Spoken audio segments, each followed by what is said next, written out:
Session with Dr. Farid Holakouee.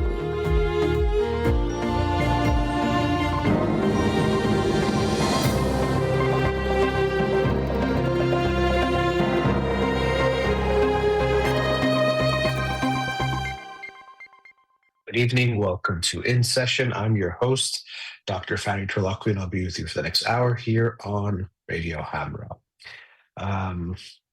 As has been the case last few weeks, all eyes and hearts are on the people of Iran and what is happening there. And it's hard to even know what is happening there because the internet blackout continues, which makes things even scarier because it makes you wonder and know that they're probably doing horrible things that they don't want to be seen, and trying to prevent the communication and coordination of the individuals in Iran and with the outside world and even their own families. And because of that, families are having a hard time communicating and knowing even if their family members are safe. I've seen so many heartbreaking videos. I'm sure you have. I saw one recently. I don't know where the protest was outside of Iran, but they were showing video of different individuals who were killed in the protest, and this woman saw her brother on the screen, and she didn't know he had died. And you just see her devastated and in tears, and it's just horrific and horrible things like that even happening to people outside of Iran who have family inside of Iran. Could only imagine what it's like for those who are there in Iran experiencing what is going on, which, again, we don't even know about. We get so many mixed reports. Obviously, it's so hard to count deaths, which is even such a sad thing to have to talk about. But it's hard to keep track of these things and get accurate reporting, especially with the digital blackout, and also, of course, the government tried to downplay or spin their own narratives to release information whatever way they think is best for them, whether it's to say they've actually killed a lot of people to scare people or less people or this. But so it's really hard to get accurate data. Last week I heard figures of 12,000 in a few days. And I kept seeing reports of less than that. Then I saw recent saying 16,500 deaths. This was, I think, released a day or two ago.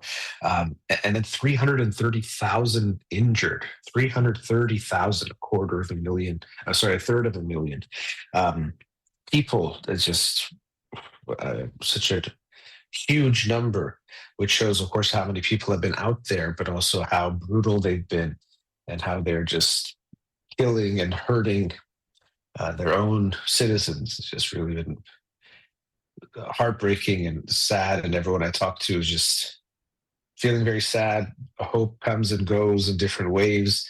We don't know exactly what is going on there right now, so I know that's making people very sad.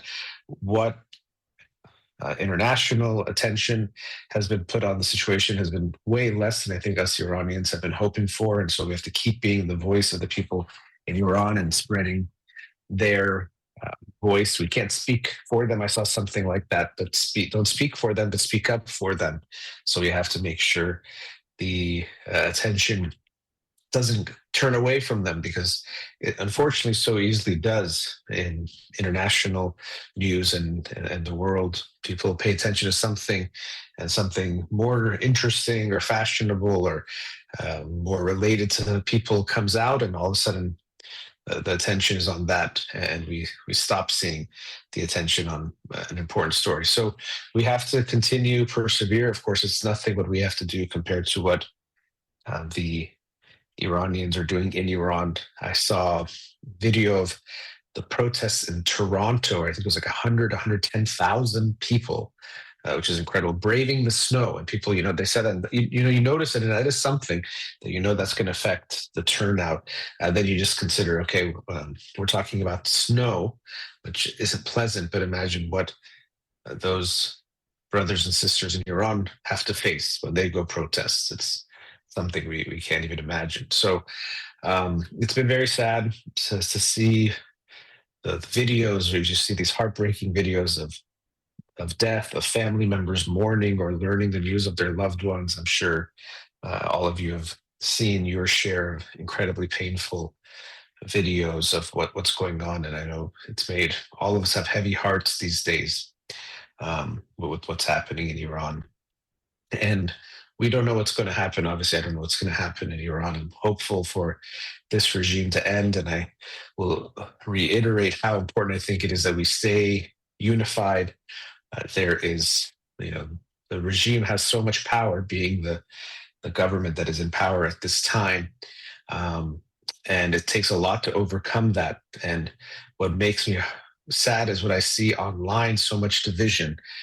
First, there's a lot of division. There's people that are, for whatever reason, maybe they're being paid to say a certain side, maybe they just legitimately believe it, but you just see a lot of people opposing or not supporting the people of Iran, or saying this is an internationally manufactured protests or movement, or it's much smaller than it was being said, that actually people in Iran are quite happy with the government, and pointing to different things. So I've seen just so much stuff. So we're facing these information battles as well, that on one hand can seem silly or insignificant compared to what's happening there. They are in that way, but they are very significant because uh, we never really know an absolute truth. What happens is a story is created and co-created by everyone that then becomes the narrative of what's going on, or the main narrative. And so we're facing this battle too, that a lot of people are saying, I've seen things from the people in Iran are actually happy. I've seen the women in Iran are not discriminated against and have it better than Western women. These kinds of notions, which are crazy when you look at the rights that women have and don't have in Iran. So that's been very sad to see. The so many people are out there putting these messages. Some of them, again, with bad intentions for sure. Some of them, just maybe want to have a unique perspective. You see people that don't want to say what everyone's saying and want to show that they think differently and think for themselves. And so they're saying something about how, I'm not falling for it, or I see it this way, or whatever it might be. And it's really sad because we're talking about people's lives here, and people are focused on, scoring points or sounding cool or having a hot take, when we're literally talking about people's lives. It's not just a plaything to talk about and give your analysis for fun. You really should be thoughtful about what you say and how you say it, because it really is very serious. It's literally life and death. And that's really sad to see, but I'm seeing that. And that's kind of what's become of the social media landscape, where people are just commentating on everything. It's like, have an opinion on everything. Don't worry about if it's accurate or right, if it's thoughtful, and even who cares if it's helpful or beneficial in any way. You don't have to worry about that. Just see if you can get attention and get, likes and reposts and shares and followers because of it, because that's all people are trying to do there. It's a really sad game that is being played. And unfortunately, the real losers of the game are people around the world who are suffering, who at times their suffering gets overlooked, or even they get blamed for their suffering or told it's not happening, because it becomes some kind of narrative that gains traction. So that's been very, very sad to see. Still try to hold on hope. I don't know what's going to happen. I think I've talked to people recently who, there's like this sadness of what if, these deaths, all these innocent lives lost, and nothing happens. Kind of saying nothing happens again, because we've had these previous protests. And I don't want to just put a silver lining on it, because this is really sad, horrifying stuff, heartbreaking stuff that is going on there. But even I don't think the Massa Amini protests, it would be right to say nothing came of them. I think there's definitely a momentum for what happened there, even if it didn't lead to the ultimate result, but that is contributing to what has happened this time. So I don't think it's all for nothing, but I can understand the feeling that, especially at the beginning, those first few days, the feeling we had was this could happen really soon, any day now. Any day now is the feeling that people had. And I hope that's still the case. Things can happen very soon, where a revolution goes from unthinkable to inevitable. And right now, I don't think it's unthinkable anymore. It's gone, maybe not inevitable, but unthinkable might not be the right word, because it does seem much more possible. But who knows, with foreign involvement or all of a sudden a big turn of events internally, things can definitely change. But yes, I know this feeling of if it's all for nothing right now would be really sad, but I hope we'll push and persevere, knowing that there's no guarantee of some ultimate result, but all we can do is all we can do and do our best and push the news out there so that people keep their eyes on what's happening in Iran. I got to go to the protests yesterday here in Los Angeles. I don't know the exact numbers. It's also hard when you're within the group because we were relatively close to the stage of the initial part, and then you don't know what's building up behind you. So I don't know. I wouldn't even say the numbers because I heard many different reports of how many people were there, but it seemed like a lot of people there, and that's good. I hope everyone will continue to do their part. Sometimes I think each person there could have been like, should I come or not? Doesn't make a difference. And one person coming doesn't make or break anything, but it's all of us collectively doing something that makes a difference. Just like what the brave souls in Iran are showing us, that obviously one person is not a protest or creates a revolution. So each person goes out or doesn't go out, that one person won't change anything by themselves, but all of them choosing to go out can make all the difference. So we have to continue, and we have nothing else to do but do what we can do. Reflecting on in the hopeful side of things that a revolution happens, and even recognizing that sometimes there's this feeling that, even we talk about the 1979 revolution, like it happened in one moment and then everything changed. I mean, there were some pivotal moments that were, huge in ushering it in a different world. But of course, that was building for years, decades, even you can even say centuries, or tracing all of the history of Persia, but really even at least those recent years and decades were involved there, and it didn't just change overnight. And so I think also, whatever happens, I hope there is this revolution that happens, but I also know that if it is 2026 that it happens, I hope it really is, and very soon, that what comes of it will be very, very complicated. We have to be ready for that. And so I'm being hopeful here, but recognizing that let's keep doing everything we can. The message of unity is so important, that we stay united against this regime. Exactly how it's going to happen, what has to happen, we don't know. And none of us knows exactly the best way for that to happen. But I think we can all agree that this regime must go. And then be ready that after the fact, we have to be unified too, because things will be unclear. There won't be clarity on a lot of things, even leadership and positions, and especially for the people in Iran, they're going to be dealing with all sorts of uncertainty. And I think that's such an important thing to keep in mind. We all care. I mean, I am Iranian American, born in America and never been to Iran. Not by choice, but that it really was never safe for me to go to Iran. And so it was never even something I even thought about or considered at any level my whole life.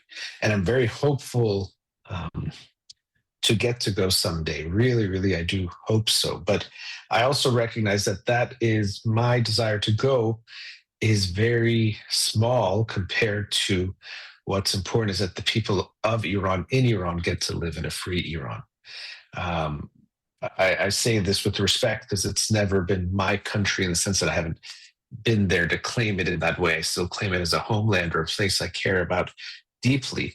But even anyone who lived in Iran and left however many years ago, it belongs to the people that are there now. It belongs to all of us in a way outside of Iran, the Iranian diaspora, and we all care and want to go back. But they're the ones who have been paying the price of living in this, horrible circumstances, the horrible circumstances that are there. They've been the ones that have been literally risking and losing their lives in trying to create this revolution. So I think respectfully, it's important for us to all recognize that this is their country. Even the youth of Iran are the ones that are trying to get it back for all of us. But I think it belongs to them first and foremost. It doesn't really belong to anyone. But my point is that what comes of whatever happens, they're the ones that live there, and they have to be the ones that are happy with it. We can't make that choice for them what exactly is supposed to happen. We can support, we can be whatever we can be to help make that happen. I think it's so important to realize that this is um, they're the ones that have to live there. Our preferences or what we think is good or right or what we want to see, we have to also put that aside. Even I think that Reza Pahlavi is the best path forward right now just because of having some type of spearhead or some type of figurehead that will signal the transition, be a big part of that. But I hope for those of people who are listening, and I say this with all due respect because you've lived your experience that I have not. But because you are thinking back to I want it to be like how it was for me 48 years ago or 50 years ago, that's what you want. That's not what this is about. Iran should go back to being secular, to being and to becoming a real democracy. It has to make a lot of progress. But there isn't some fantasy of we get to go back as if this never happened. This has happened. Here we are, and Iran belongs to the Iranian people all around the world, of course, but first and foremost to those who live there and who are there now. And I think all we can do is support them in whatever ways we can, but recognize that ultimately this is their land now where they call home, even if it is a homeland for so many of us and so many people that might be listening and Iranians around the world. All right, let's go to our first commercial break. We'll be right back.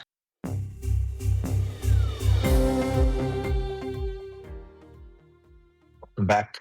In this segment, I want to talk about some psychological components related to what's happening in Iran more broadly, or that have broader perspective, just some insights or things that came to mind today as reflecting on what's happening, related to some themes I've discussed a lot recently, but that in general I think are important for us to keep in mind. And I'll give the kind of title of it here. The two interrelated concepts are wanting to feel superior, or this need to feel superior or to avoid feeling inferior, and certainty. So trying to feel superior and certainty, and then they're definitely interrelated and especially connected, and how I'll talk about that. And so Alfred Adler spoke a lot about this, his concept of inferiority, or maybe you've heard of the inferiority complex as a term. But we can see that one of the challenges that human beings have is this fear of being inferior, of being less than. And there's no other way to do it but to be born as a baby and a child. And so we all initially go through this experience of being surrounded primarily by people who are much more superior to us when it comes to physical, intellectual capabilities. And so we do have this feeling of being weak or small that we just have to have, being born into a family where you have, let's say, two parents, and you are this little being.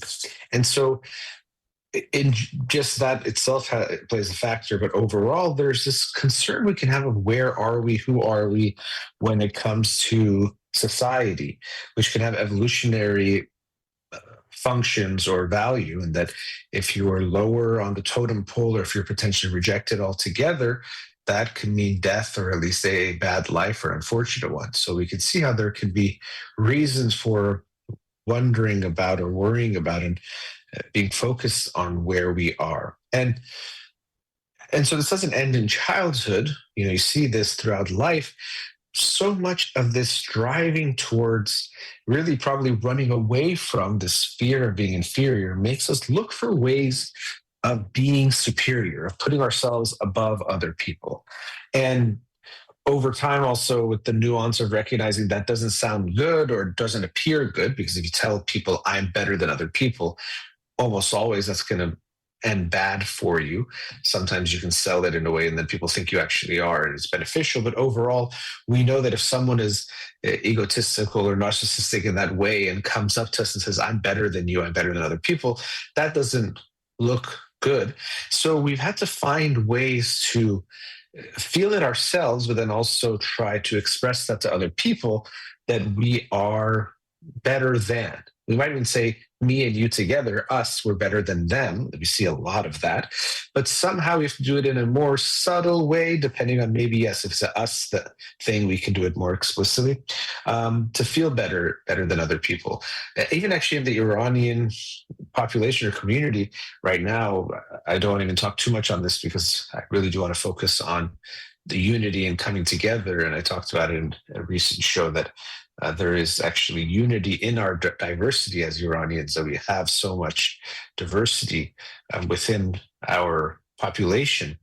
But I've seen a lot of putting aspects of our community down, for example, based on where you live or different, I don't know if they're considered ethnic groups, probably not, but different types of groups, let's say, whether you're from the city versus the village, for example, or whether you're from, if you're, Turkish or Iranian or Afghani or Kurdish, different parts of the Iranian population, we do see racism and prejudice that is there. And that almost always comes down to this wanting to feel superior and look down on some group that is less than you or groups that are less than you. So we have that, even you can see that in our culture, and we have a lot of looking down and looking up because status is very important in our culture. In all cultures it is, but Iranian culture does have a strong emphasis on status, which is all about who's above and who's below whom. So the superiority, inferiority, plays out there. And so it's not something we can just take away. I think it's important to just recognize that we all have this desire to feel superior out of this fear of being inferior that will consciously and definitely unconsciously affect how we act, what we say, what we try to do. You've heard someone, and you've probably been someone who says like, "Oh, I can't believe this. Did you see what she did or he did? Do you see what they're doing?" And we're talking about them. It seems like, but really, what we're saying is they're something low. I would never do that, or I am not like that. And Iranians do this a lot too. Just working with so many Iranians throughout my life. In the therapy setting, of like, like we are classy, and people from other cultures are not classy. Or our kids, let's say here in America that are Persian, they're not like those other kids, and they use the word khariji, which means foreigner, which is always funny because they're the foreigner in this country compared to the Americans, but nonetheless, the sense that we are better than them. The way we do things, the way we live life is better than these people. So we're almost always being drawn towards this, or it's always playing there in the background of finding a way that shows we are better than other people. And related to that can be this way of how we live life being something that we feel certain about. So there's a sense of, I know for sure I'm living things the right way, or this is the right way of doing things. Culture definitely is a part of this. This is how we do things, and this is the right way to do things, and other people do things the wrong way. But also a big one is religion. Very strongly, there's a sense of this is the chosen path or the right path from God. This is the right manifestation or prophet to follow, the right religion to follow. And if you do, you get rewarded by God, usually in this life, but also in an afterlife, depending on the religion, but heaven or hell, or where you end up, rewards or punishments you get after this life. So there is clearly a sense of being chosen in some way, of being better than. And this is something that I think you see in all religions. Some religions will want to say that they don't have it, that no, we don't think we're better than other people. We don't think we're superior. That is the opposite of how we want to think or believe. But deep down, there's always a sense that this is the right religion. Obviously, whichever one you choose, you're choosing it because you think it's the right one. And so there's always this sense that those who don't choose it are choosing the wrong one. So they are somehow less than. Most people might not put it that way. Some might. But there's always this sense of righteousness, of being above other people, of having found the truth, and you are a follower of the truth. And you have that with certainty. And even in religion, often you're tested to have faith and to have belief and to be certain about it, and to be certain even about things you can't be certain about. So that's where faith comes in. You can't see it all. You can't see God. You can't really know why things are the way they are, but you trust and believe and have faith that this is the right one. And you kind of try to believe that in your core. So we try to almost fool ourselves into certainty because that feels better than being unsure about, especially something in this case so important: how to live your life, what religion to follow, are you going to heaven or hell? These kinds of things are not small things that people feel comfortable being like, oh, it's a coin flip, let's see what happens. They much rather have certainty, and the religion will present that certainty, and clergy and people in the religion will also further reinforce this idea that you can be 100% confident that you are in the right place, you are following the right path. And we can understand the comfort that comes with that. There's lots of problems, but one big problem that arises is when you think you are better than, so this is where those two things come together, superior, and you're so certain that you are on the right path, that you are somehow chosen or choosing the right path, whatever it might be. It creates this, strong feeling of superiority and certainty together that makes you think, well, whatever I do, it's okay, or whatever we do, it is okay, and it's justified because we are serving some higher purpose. We are somehow morally superior to other people. We are somehow living a life that is more important than theirs. So even if we kill, even if we do horrible things in the name of our religion, to defend our religion or to defend, what it is or who it is or the people of the religion, it's always right. And this is really dangerous and very costly in terms of suffering in human life. And that's what we've seen throughout history. And it can also be an ideology. It doesn't have to just be religion. We've seen that with ideologies as well. Maybe we can even say, although some people might not like this comparison, but religion is a type of ideology also. It's one very specific type that relates to God and things of that sort. But people might have a political ideology that also will make them feel superior because they found the truth. And because they actually do have uncertainty, which can happen with religion as well, they might want to go to that opposite, project that uncertainty out into the world and internalize or feel like they've internalized a sense of absolute certainty. And so we see throughout history and in present day, people doing horrible things to people, but all in the name of religion. Either they have to defend the religion, or also the sense that, well, we can't be wrong because we are the right people. We are the good people. And so, I bring this up because in Iran, now, we see this happening. I do think, you never know what's going on inside of someone's head. I don't know if the members of the government, the Islamic Republic, I don't know, it's obviously Ali Khamenei's head and other people's head. What do they actually believe? I don't know. But I get the sense that for a lot of them, I don't know if they actually believe it to their core, the way they'll probably say that they do. I think a lot of what they do is to hold on to power. Externally, they might say it's because it's the right thing. They have to protect the religion. They have to protect it from the infidels, the bad people, and blah, blah, blah. But I think a lot of times it just comes to, I don't want to lose power. And especially with things being the way they are, that if we lose power and if I'm still here, death might be what I'll get, or even worse, horrible punishments along the way. So makes the stakes even higher. So I'm not so convinced that everyone there is just purely doing it out of this religious, being a religious zealot and fully believing in it.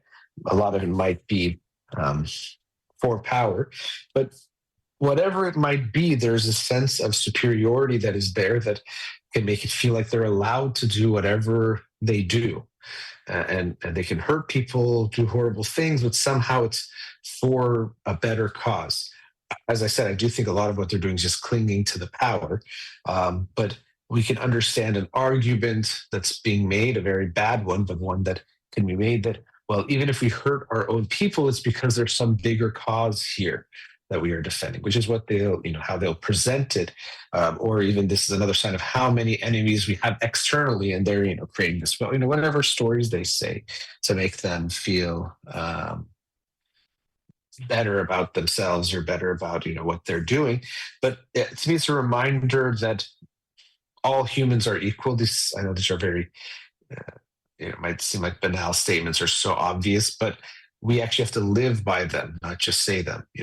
People will say everyone is equal, but really live by that. So no life is more important than any other life, and no person can then choose to end someone's life or create suffering for someone else because they are superior to someone else.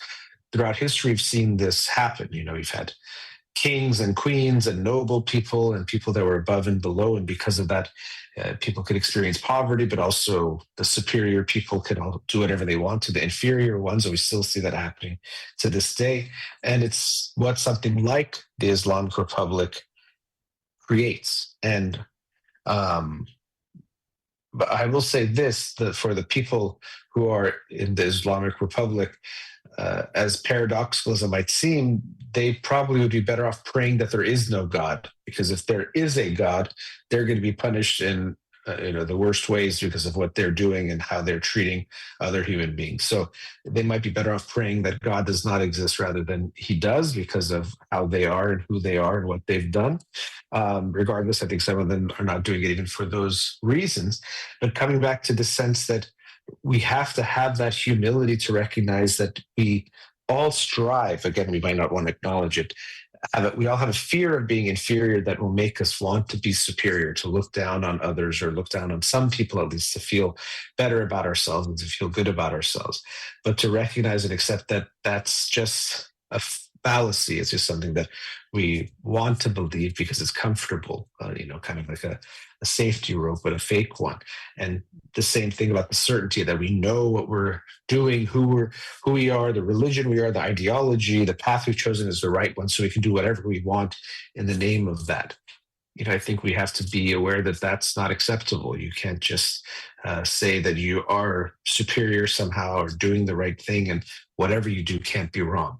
We have to hold ourselves to a higher standard, not see ourselves as higher than other people, but hold all ourselves to a higher standard by actually keeping our heads lower. That really we have to push against this desire to feel and be superior or look down on other people because it feels good, and recognize it's not the truth. And so I think unfortunately what we're seeing is in Iran is a reflection of some of that, at least some of the ideas, even if they don't believe all of that.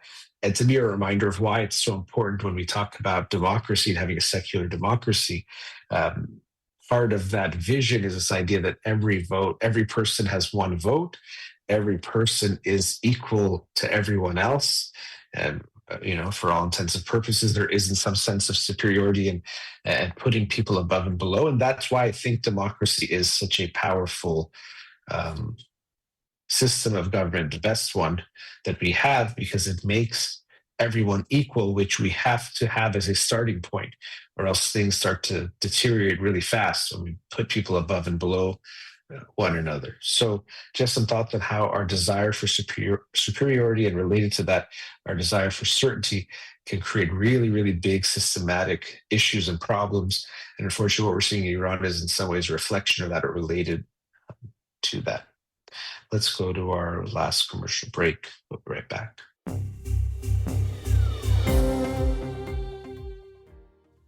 Welcome back. To conclude tonight, I was just talking about certainty and superiority in the last segment, and about how it could unfortunately cause people to do some horrible things and think that it's justified or okay for them to do it because they are somehow morally superior or above other people. And I've mentioned this before, but looking at what is supposed to happen next, I think unfortunately those same themes come up even for those of us who are outside of Iran, when we think about what is supposed to happen next within Iran. And I think, again, the antidote is genuine humility when it comes to that, and recognizing that we could be wrong. Even if you think you know what's best, you could be wrong. And also that even if you were right, if that's the case, that your prediction or your path is the right one, if you're to work with other people or to make a change, it doesn't always go exactly the way you want it to go, or you can't wait for it to be exactly what you think is the right way to then help. Um, Life is messy, the world is messy, and revolutions are very, very messy things that almost always will involve a coalition of people that have diverse desires, diverse wants, diverse ideas of what should happen, but can coalesce or come together around some kind of idea, usually one that is the end of the current government or regime in power. And that is what drives things forward and lets them get to the end result. I get a lot of messages, I'm sure anyone who posts about Iran gets these, of people with very, very strong opinions and, why are you saying this? Why aren't you saying it this way? You should say this, you should say that. And I'm not saying this to say, woe is me, it's so difficult, because I think people all over the world are getting these kinds of comments and messages. But I'm sometimes struck by the certainty people have that they know exactly what is supposed to happen or what is the right thing to happen. And so it doesn't mean don't have your beliefs, don't put forward what you think is right, because we need that. I'm not saying everyone just becomes passive or everyone just thinks that they have to just obey or agree and not have any differing opinions whatsoever. That's not going to be good. It's not just diversity in the form of demographic backgrounds, it's diversity of thought, of ideas that can help us create better ideas. So we need that as well. And so you can present your argument strongly and clearly, but the certainty for me is something that strikes me, and it's something that a concept that really I've noticed more and more how costly it is, how much people want certainty or striving for it, but how unrealistic it is. And so we have this expectation of certainty. It makes us do unreasonable things or have unrealistic standards for ourselves or how we see ourselves and what's going on. So I don't think anyone knows exactly how things are supposed to play out or what should happen or what is going to happen. People might have strong opinions and strong feelings, but no one really knows. And I think because of that, how could we not have some humility about putting our opinion forward? Put it forward, you could say it strongly, but to be so sure, that's not good. We have to be open to hearing each other out. And related to certainty and related to, I was talking about black and white thinking in recent shows, it is a type of black and white thinking. It is like almost this perfectionistic, and maybe it's in this case, idealistic mindset that, this is the right path, or this is for sure the wrong path because I see things in this way. And so because of that, I'm not going to support this movement, or I'm going to be, actually against this movement. I'm going to speak out against it because I think it's not exactly what I think it's supposed to be. And that's not the case for everyone that's speaking out. But I think for some people, there's a sense that, no, this is exactly how it has to go. And until it's that, I'm not going to move. I'm not going to help in that way. And I think it's really unfortunate and really sad to see that there might be many people out there who are really against the regime and really hate what they're doing, what they stand for, and even believe and know that they're hurting the Iranian people. But they might sit this out or sit by the side or might even actively be against what's happening because they don't think the path is the right one. We can't wait for a revolution, that's fully cooked up and then brought to your door exactly as you want it to be and then move forward. It just doesn't work that way. It's never going to be that way. If we wait for that to be the case how could it even happen? How could a whole government or a whole system be ready to replace one that's in place? How could they develop that when that system is in power? I think even actually what Reza Pahlavi is that he's tried to create that with the plans that he's released and things. And I've perused them. I haven't even read them front to back to say I know exactly what's in there, but I don't know if it's the right plan. I'm sure whatever is even in there will need to get modified, and that will also be an imperfect plan. So there's no way for there to be a revolution where the system is so clearly there. So as you get closer, I think people or names or ideas emerge at times, but to wait to act until it's that, I think, means you're waiting too long. We all have to act and to support. And so we can have our thoughts and our debates for sure, and I think that can be all right and needed in its own way. But more than anything, if we're amplifying the voices of the people in Iran, that's all we can do is amplify their voices. We can't tell them we know what's best for them or tell them what is the right thing to do. We can just amplify what they're saying. And going back to what I was saying earlier, all Iranians, especially those that live there, feel a very, very strong connection to Iran and what's happening in Iran and the state of affairs there. So for everyone, it's meaningful in very, very deep ways. I totally get that. But still, it's most important for those people who are currently living in Iran, for those people who also have lived in Iran, to see how it's also changed. People have left at different times, I know, but if you haven't been there 20, 30, 40, almost 50 years, you definitely are Iranian still. But to say you know what's best for Iran, you have to be aware that you aren't there or haven't been there to know what is best for what's happening there. How is it going to transition to whatever you hope it becomes? So I think we have to be careful not to have, I'm not against idealism in the sense of thinking big, dreaming big, or thinking out what's the best way and to strive towards that. That can be good. But to recognize that idealistic means it's not totally realistic, means it's not going to be what it really looks like.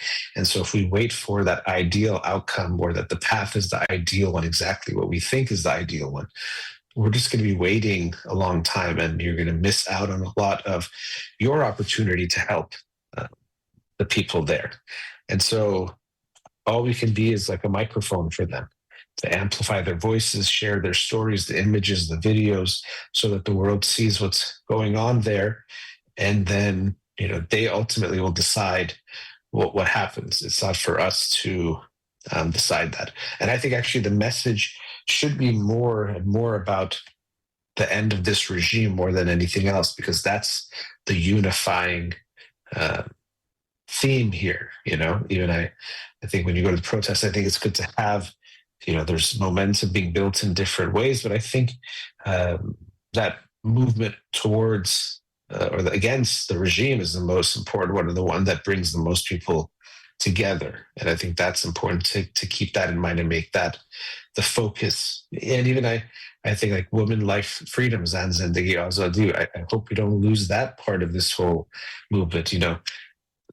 Slogans and mottos and chants can come and go or change, which one becomes more popular, or which one seems to be the focal point this time around. And I can see that things have changed, but I think that women, life, freedom movement that started, and that concept and ideas is, I think, still a powerful one that most people could get behind. I'm not trying to push for certain slogans or chants that become popular instead of the protests, but I do think it is important to remember we're fighting against the regime, and also we're fighting for some things, and not even, I think, Reza Pahlavi, or that's the exact thing we're fighting for or towards.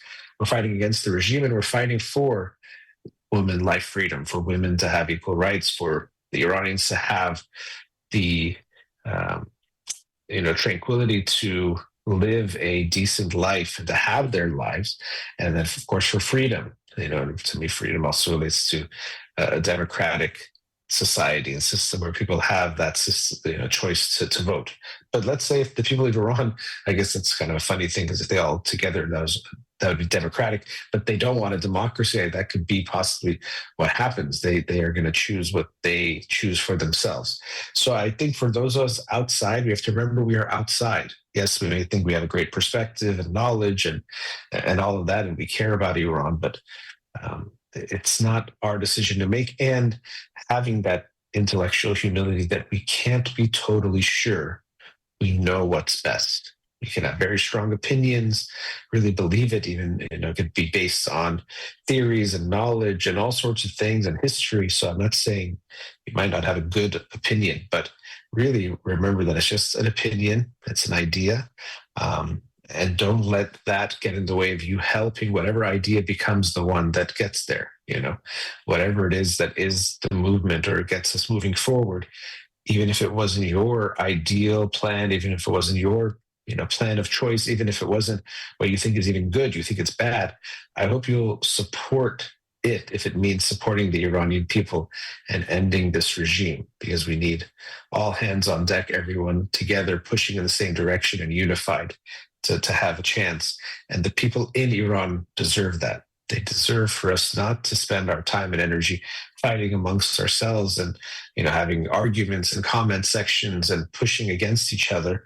They need to see us not divided but united, because they need to see it, because that makes an impact. But then the rest of the world, when they see it, they're going to think, oh, these people, no one knows what they want. It's all over the place. There's no momentum, and it makes people less focused. I think if we make the focus ending the regime and make that very clear, because even that gets disputed, that some people don't want that, or it's the economy, or whatever, they lose sight of the focal point, which is that. So I hope for the people of Iran, and for the image it will project to the rest of the world, we can stay united rather than divided and fighting amongst ourselves.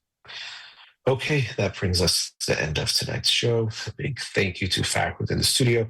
You've been listening to In Session with Dr. Farid Holakouee. Zan Zendegi Azadi.